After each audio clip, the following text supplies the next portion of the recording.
Bonjour, nous sommes aujourd'hui le jeudi 19 janvier 2023. Cette vidéo est le fruit d'une recherche personnelle sur un sujet très rarement étudié, la correspondance entre les astres, le chat domestique, ici, et le chien domestique, là. D'après mes recherches, je vais montrer que le chat domestique est en analogie avec la Lune, ici, et que le chien domestique est en analogie avec Saturne. Pour cela, je me base sur l'astrologie, mais également sur l'oracle de Béline et sur le tarot de Marseille. Restez jusqu'au bout de la vidéo. À la fin, je propose une équation astrologique perfectible qui permet de savoir si vous avez plutôt tendance à aimer les chats, à aimer les chiens, ou au contraire, si vous avez plutôt tendance, au début de votre vie, à avoir peur des chiens ou à avoir peur des chats. Première méthode utilisée, l'oracle de Béline. L'oracle de Béline est un jeu de cartomancie divinatoire créé par le français Jules Charles Ernest Billaudot, surnommé le mage Edmond au XIXe siècle. Cet oracle comprend 53 cartes divinatoires numérotées, à l'exception de la carte bleue. Même si à la base c'est un jeu divinatoire, il peut servir à la connaissance de soi. La carte divinatoire représentée ici est la numéro 11, intitulée ici Trahison. Elle représente clairement un chat, le poil hérissé, montrant ses dents, de façon menaçante, prêt à attaquer. En haut à droite de cette carte, ici, on voit très clairement un dessin qui représente la Lune.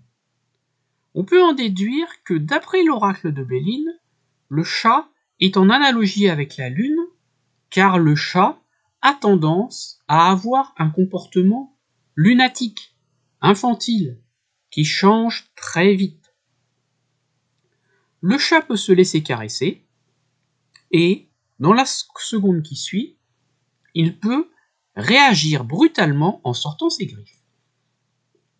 Dans l'oracle de Béline, je n'ai pas trouvé de carte représentant un chien. Deuxième méthode utilisée, le tarot de Marseille. Le tarot de Marseille est probablement le jeu divinatoire le plus utilisé en France, même s'il n'existe pas de statistiques officielles sur le sujet. C'est l'un des plus anciens au monde, puisque son origine remonterait au début de la Renaissance.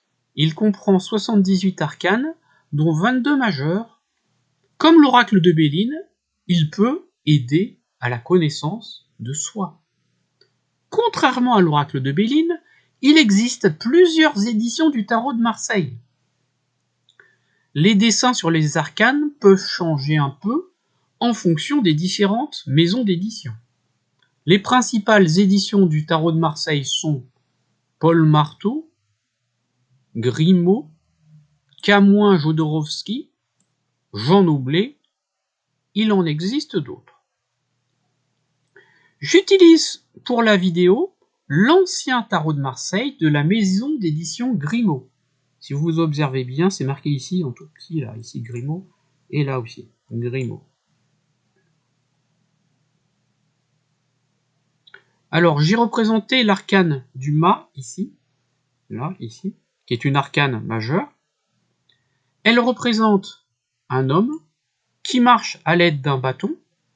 Cet homme incarne l'image d'un pèlerin, mais aussi du berger, du pasteur, avec un chien. Certaines interprétations disent un chien, donc le chien est ici. Certaines interprétations disent que ce chien représenté là, sur le point vert, disent que c'est un chevreau, un singe, mais la plupart des personnes pensent qu'il s'agit plutôt d'un chien, car un berger ou un pèlerin a davantage besoin d'un chien. Ce chien représenté ici semble suivre son maître ou le pousser. Donc le chien n'ouvre pas la route, le chien suit le mât, donc il y a une notion de fidélité. On remarque que le mât est seul, c'est un solitaire. L'analogie entre les arcanes du tarot de Marseille et l'astrologie n'est jamais parfaite. Le mât peut être associé, le mât, donc le personnage du mât, peut être associé à la planète Uranus, car il est libre, sans attache matérielle, il veut découvrir l'inconnu, il part pour une quête. Mais le chien, qui suit le mât, ici, lui, a un côté fidèle, il le suit. En ce sens, il peut être associé à Saturne, car il est proche de son maître, il n'est pas devant son maître, donc c'est pas lui qui indique la route. Il lui évite la solitude. Donc, cette analyse de l'arcane majeur du tarot de Marseille, le mât, pourrait ici faire penser que le chien est en analogie avec Saturne, la fidélité au maître. On dit d'ailleurs que le chien est le meilleur ami de l'homme. Je n'ai pas trouvé d'arcane du tarot de Marseille représentant un chat. Troisième méthode utilisée, l'astrologie. Alors, là c'est visuel. Le domicile de la Lune, ici, en astrologie, est le Cancer. Alors que le domicile de Saturne, c'est le Capricorne. Donc on voit très bien que le domicile de la Lune s'oppose au domicile de Saturne, et que le chien, en analogie avec Saturne, a des qualités opposées au chat, qui est en analogie avec la Lune. Donc là, donc ils ont des qualités qui sont opposées, mais complémentaires. Continuons l'étude. Quelles sont les analogies encore plus précises entre la Lune et le chat domestique? Alors donc ça c'est la Lune, colonne de la Lune, donc astrologie, et chat domestique. Alors la Lune est un astre nocturne. On le voit principalement la nuit. Le chat est un animal qui peut être considéré comme un animal nocturne, car il aime particulièrement sortir une fois la nuit tombée. Souvent on dit qu'il vit davantage la nuit que le jour. Ensuite, la Lune se déplace vite. La Lune est l'astre le plus rapide vu depuis la Terre. Comme la Lune, par analogie, ici, le chat est rapide, le chat est vif. On continue. La Lune est un luminaire, mais un luminaire nocturne. C'est-à-dire que la Lune ne produit pas de lumière en tant que telle, ce n'est pas une source primaire de lumière, mais elle diffuse la lumière du Soleil en la déformant du fait de ses cratères. Les luminaires sont en analogie en astrologie avec la vue. Le chat a une excellente vue, surtout la nuit. Pourquoi? Parce que la Lune est un luminaire nocturne, alors que le jour, le chat a une vue qui est beaucoup plus faible, et la qualité de la vue du chat est moins bonne le jour que la nuit. Le chat voit bien la nuit, car on dit qu'il est nyctalope. Il n'a aucune difficulté à se retrouver dans l'obscurité grâce à cette vision binoculaire très performante qui l'aide à saisir aisément ses proies, car le chat chasse la nuit. Dans l'obscurité, les yeux du chat continuent de refléter la lumière, c'est pourquoi les yeux du chat semblent luire même quand il fait sombre. Ensuite, la Lune a plusieurs phases, en analogie, qui change vite, et par analogie, le chat est capricieux, changeant. Donc tel que, comme la Lune a plusieurs faces, le chat, en analogie, lui aussi est capricieux. Il a un comportement lunaire. Infantile, on peut dire même. La Lune tourne autour de la Terre. Elle ne s'éloigne jamais beaucoup de la Terre. Par analogie, le chat voyage difficilement. En effet, le chat tourne autour de son domicile. S'il fait des rondes autour de son domicile, il ne s'en éloigne jamais, sauf s'il se perd. Contrairement à un chat voyage beaucoup plus difficilement. Souvent, il faut un panier à chat. Il n'y a pas un panier à chien, sauf s'il est blessé, ça n'existe pas. Ensuite, on continue. On va voir cette fois un tableau sur une opposition entre les valeurs de Saturne, opposition, hein, ça, le signe opposition, et le chat domestique. Alors, Saturne est un astre diurne, alors que le chat, on a vu, est un animal nocturne, car il aime vivre la nuit. Saturne est l'un des astres visibles à l'œil nu les plus lents du zodiaque, ici, alors que par opposition, le chat, lui, est très rapide, il est vif.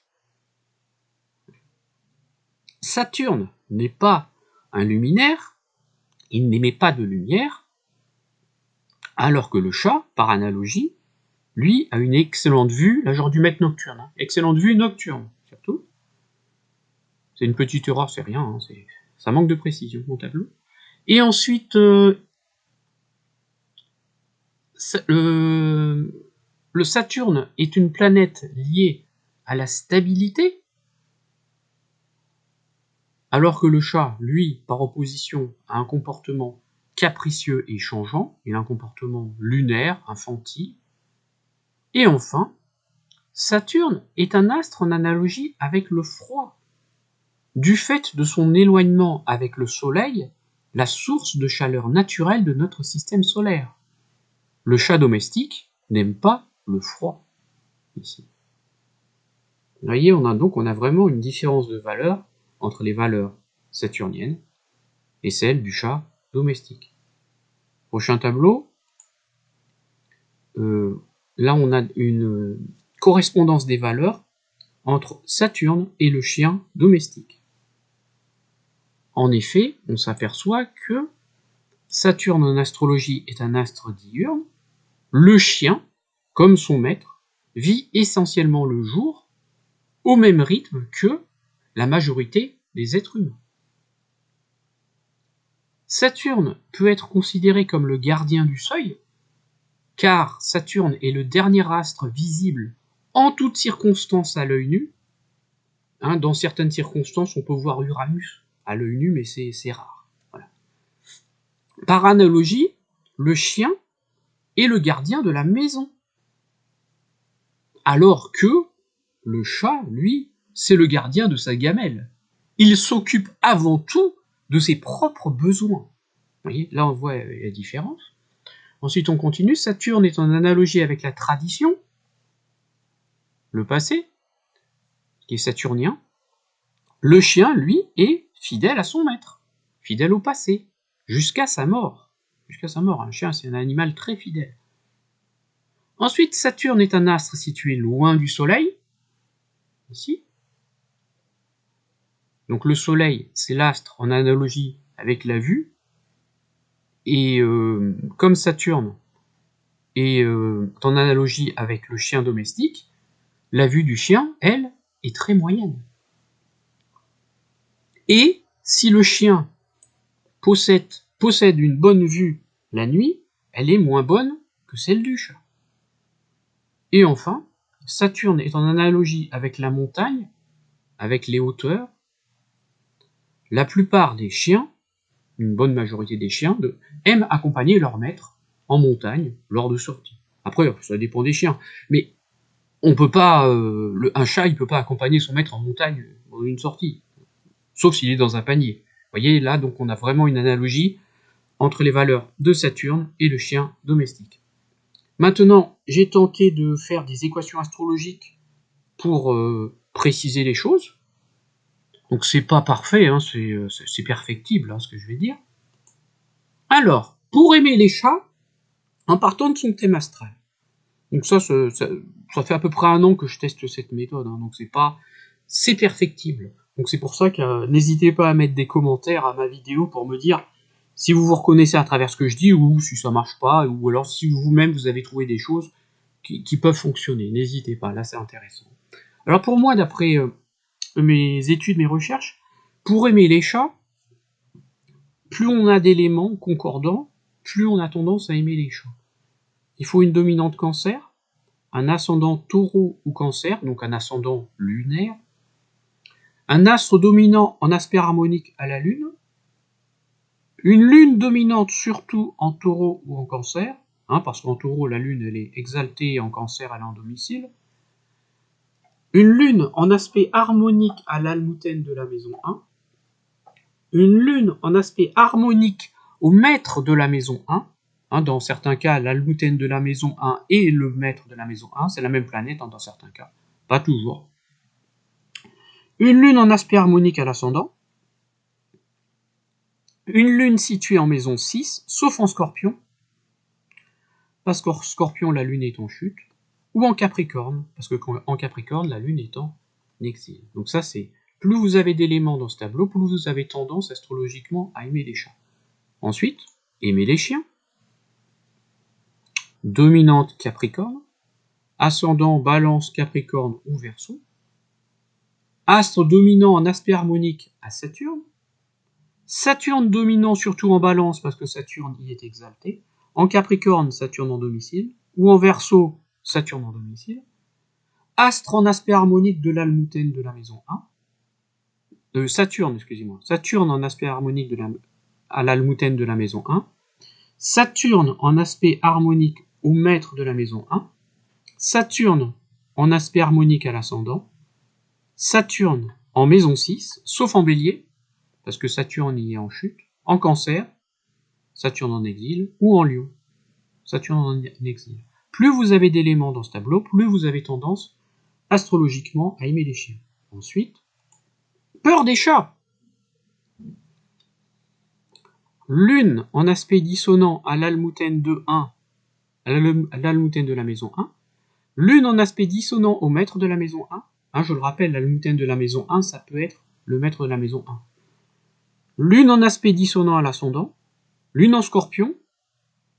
Maison 6, parce que la maison 6, c'est la maison des animaux domestiques.